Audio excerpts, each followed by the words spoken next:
But the music, help me out with a description. How would we describe it? How would I say in a sentence the kind of music that you produced? All right. Okay, fair enough. The quietest member of Led Zeppelin just dropped the loudest bombshell. At 79, John Paul Jones, long seen as the reserved backbone of the band, has revealed the 6 groups he couldn't stand. Far from the calm, gentlemanly image fans know, Jones's words cut deep into some of rock's most celebrated names. These are the bands he absolutely hated, and the reasons why may shock you. The Rolling Stones. For years, whispers circulated that Paul Jones, the fiery frontman of Manfred Mann and one of the sharpest voices in London's early 60s blues revival, harbored a deep resentment toward the Stones. This wasn't a petty rivalry over fame or money. According to those who knew him, it cut to the very heart of what blues meant, who had the right to play it, and whether it should be treated as sacred tradition or a tool for commercial domination. Industry insiders claim Jones's hostility stemmed from fundamental disagreements about authenticity and exploitation, fault lines that defined the British blues scene. In the early 1960s, both Manfred Mann and the Stones were competing for the same raw, purist audience in London's cramped clubs. Jones, a devout student of Muddy Waters, Howlin' Wolf, and Sonny Boy Williamson, believed the music should remain grounded in its cultural roots and spiritual suffering. The Stones, meanwhile, were unapologetically taking that same music and recasting it as the soundtrack of youthful rebellion. To Jones, that transformation bordered on sacrilege. A former Decca Records executive painted the picture vividly. Paul would go into these passionate rants in meetings. He'd be pacing the room, shouting, "The Stones are turning sacred blues music into teenage rebellion anthems. They're commercializing something that should remain pure and spiritual." It was more than an artistic quibble. It was a matter of principle. Friends recall that people would often tease Jones with lines like, "Oh, you must regret you weren't in the Rolling Stones." His sharp reply became legendary. "If I joined it, it wouldn't have been the Rolling Stones." The most explosive clash reportedly happened at London's Marquee Club in 1964, one of the key battlegrounds of the blues boom. Eyewitnesses claim Jones confronted Mick Jagger directly after a set, seething at what he saw as empty showmanship. "Mick," Jones allegedly snapped, "you're performing blues like it's rock and roll theater. Real blues comes from suffering, not from prancing around for screaming girls." Jagger, never one to back down, supposedly brushed it off with a smirk. "Paul, we're giving people what they want, not conducting a history lesson." That exchange crystallized the gulf between them. To Jones, the Stones were betraying the emotional core of the music for spectacle. To Jagger, Jones was clinging to elitist purity at the expense of connecting with the masses. The ideological split widened as the Stones ascended into global superstardom, while Jones watched from the sidelines, refusing to compromise. This wasn't just talk, either. Industry veterans insist Jones's disdain cost him real opportunities. A former Manfred Mann member recalled how promoters begged him to play festivals alongside the Stones. Paul would refuse outright if they were headlining, he said. He'd tell them, "I won't legitimize their bastardization of blues music by sharing the same stage." These decisions weren't without consequence. He reportedly turned down several lucrative gigs out of sheer principle, a move that left his bandmates both frustrated and begrudgingly respectful. As the years rolled on, the rift never softened. The Stones built their empire on electrified swagger, reinventing themselves through psychedelia, stadium rock, and global tours. Jones, meanwhile, pursued a more studious, purist path, never shaking his reputation as a man unwilling to bend. For some, that stubbornness was admirable, proof of a musician's commitment to authenticity. For others, it painted him as a bitter figure who sacrificed broader success for an argument few outside the blues community cared to keep alive. Led Zeppelin. While Paul Jones's well-documented clashes with other British rock titans often revolved around questions of style or performance, his alleged hatred for Zeppelin cut even deeper. To Jones, Zeppelin represented something far more corrosive than mere commercialism. They embodied what he believed was cultural theft, a betrayal of the very foundations of the music he cherished. According to multiple accounts, Jones's resentment began in the late 1960s, when Zeppelin exploded onto the scene and were swiftly hailed as blues innovators by critics and fans alike. To Jones, that praise was not only undeserved, but offensive. A former Island Records producer recalled, Paul would study Zeppelin's albums with forensic detail. He'd point to riffs, chord progressions, even entire arrangements, and say, they're lifting this straight from American blues masters and passing it off as their own. This isn't innovation. It's musical colonialism disguised as creativity. What infuriated Jones most wasn't that Zeppelin were influenced by the blues. After all, most of Britain's blues boom owed its existence to black American pioneers, but rather that Zeppelin, in his eyes, failed to give proper credit. Songs like Whole Lotta Love and You Shook Me drew heavily from Willie Dixon, Muddy Waters, and other legends. While Zeppelin eventually faced lawsuits and were forced to amend credits, Jones believed the damage was already done. Their myth as trailblazers was cemented in the public imagination, while the true originators were sidelined. The most explosive confrontation allegedly occurred in the early 1970s at a London recording studio, when Jones came face-to-face with Jimmy Page. Witnesses recall a tense exchange. Jones, never one to mince words, reportedly told him, Jimmy, you're a brilliant guitarist, but you've built your empire on other people's foundations without giving proper credit. That's not homage. That's theft. Page, known for his cool demeanor, supposedly brushed off the comment with a wry smile, leaving Jones fuming. But Jones didn't stop at private criticism. Industry insiders suggest he launched a quiet campaign to undermine Zeppelin's critical reception. A former Melody Maker journalist revealed, Paul would call writers late at night, giving us detailed breakdowns. Listen to this Howlin' Wolf track. Now listen to Zeppelin. Spot the difference? Exactly. There isn't one. He'd go on for hours, supplying evidence, determined to expose what he saw as plagiarism.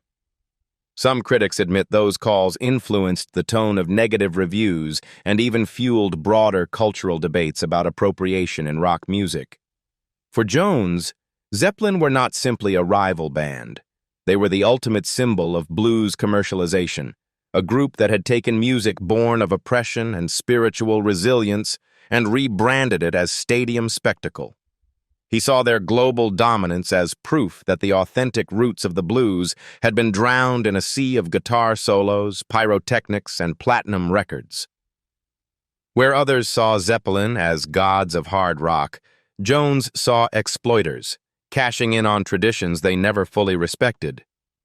This vendetta came at a cost. While Zeppelin soared to mythic status, selling out arenas, redefining rock excess, and reshaping the music industry, Jones found himself increasingly sidelined, his criticisms dismissed as bitterness or jealousy. Yet those close to him insist it was never envy. Paul didn't care about their money or their fame, one former colleague said. He cared that the blues was sacred. To him, Zeppelin were desecrating a temple. The Beatles, unlike his animosity toward the Rolling Stones or Led Zeppelin, Paul Jones's alleged disdain for the Fab Four wasn't about riffs or borrowed blues lines. It was about something deeper, a fundamental rejection of what he believed the Beatles represented, the triumph of pop commercialism over serious artistic integrity. From the very beginning, insiders say Jones bristled at the cultural explosion surrounding the Beatles. While millions screamed their names, he reportedly saw their songs as lightweight distractions. A former EMI executive recalled, Paul would rant endlessly in meetings and backstage. He'd say, the Beatles are turning music into a product instead of an art form. They're teaching people to consume songs like candy instead of experiencing them spiritually. To Jones, the Beatles symbolized a dangerous shift. Blues, jazz, and folk had always carried weight, music born of pain, history, and lived experience. The Beatles, in his eyes, reduced it all to catchy choruses and charming harmonies, designed to sell records rather than elevate the soul. He considered Beatlemania not just annoying but corrosive, proof that audiences were abandoning substance for spectacle. The most infamous clash reportedly occurred in 1965 at a BBC recording session. Jones, there for a separate project, encountered John Lennon in the studio corridors. Witnesses recall the tension was palpable. Jones allegedly told Lennon straight to his face, "John, you have real talent, but you're wasting it on disposable pop songs when you could be creating something lasting and meaningful." Lennon, never one to shy away from confrontation, fired back with his trademark wit. "Paul, we're giving people joy, not conducting a university seminar on musical importance." The exchange crystallized their opposing philosophies, Jones demanding weight, Lennon defending accessibility. Behind the scenes, Jones made sure his own band, Manfred Mann, was positioned as the intellectual counterpoint to Beatles-style pop. He pushed for arrangements steeped in jazz sophistication, literary lyrics, and a seriousness that he believed would prove British music could stand for more than teenage thrills. As one former bandmate remembered, "Paul was obsessed with proving we were the antidote to the Beatles. He'd say, 'We need to show people that British music can be intelligent and substantial, not just catchy and commercial.'"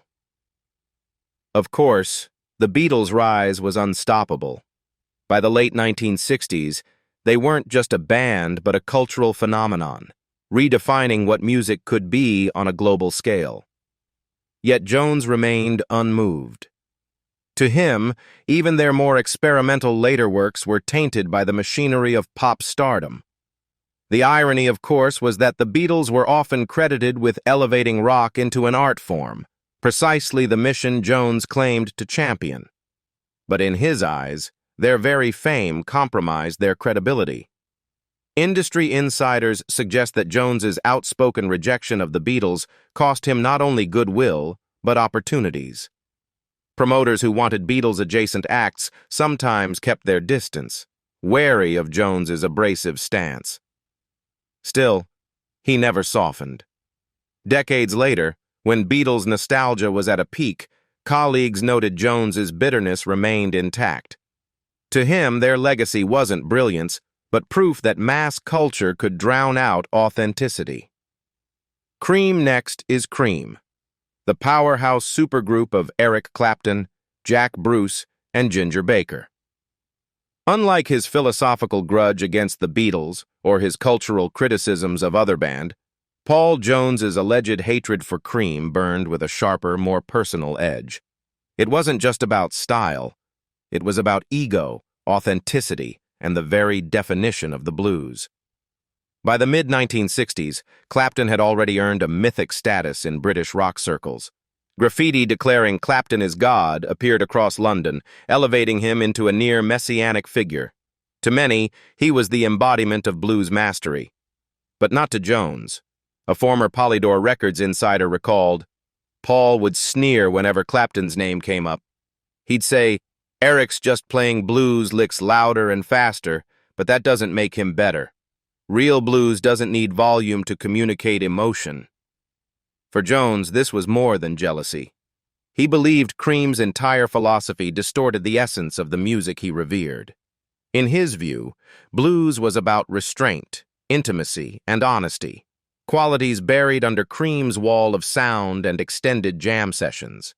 He saw their marathon performances not as explorations, but as excess, indulgence designed to impress rather than move. The most infamous confrontation allegedly occurred at a London club in 1967.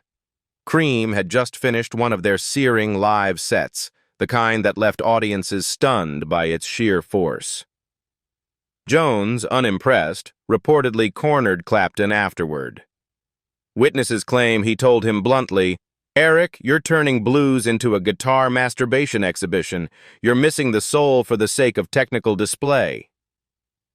Clapton, unflappable and supremely confident, allegedly shot back, "Then prove it, Paul. Prove that subtlety can sell tickets." The exchange highlighted their stark divide. Clapton embracing spectacle and mass appeal, Jones clinging to purity and depth. But Jones didn't stop at private disputes. Industry insiders suggest he took his opposition public by actively organizing traditional blues events specifically to contrast with Cream's rock blues juggernaut. At these shows, Jones would reportedly tell audiences, "This is what real blues sounds like before it gets corrupted by rock and roll excess." These events were part protest, part education, attempts to remind fans of the music's roots while distancing himself from the loud, distorted wave Cream had unleashed. Cream's meteoric rise only deepened the divide. With albums like Fresh Cream and Disraeli Gears, the band redefined what British rock could be, pushing the boundaries of improvisation and volume. To fans, they were pioneers. To Jones, they were corruptors, proof that the blues had been hijacked by ego-driven virtuosity and psychedelic showmanship. He reportedly mocked the idea that Cream's extended solos had any depth at all, calling them exercises in boredom disguised as brilliance. His bitterness wasn't without cost. As Cream dominated charts and filled concert halls, Jones's more restrained intellectual approach seemed increasingly out of step with the times. Younger fans craved volume and spectacle, not lessons in authenticity. Yet Jones refused to bend. To him, standing against Cream was a moral stand, even if it meant alienating audiences and promoters. Deep Purple.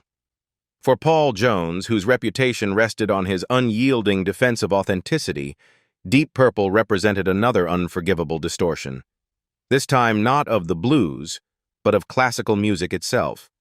Where millions saw groundbreaking fusion, Jones saw bastardization, proof that rock's appetite for spectacle was devouring even the most sacred artistic traditions.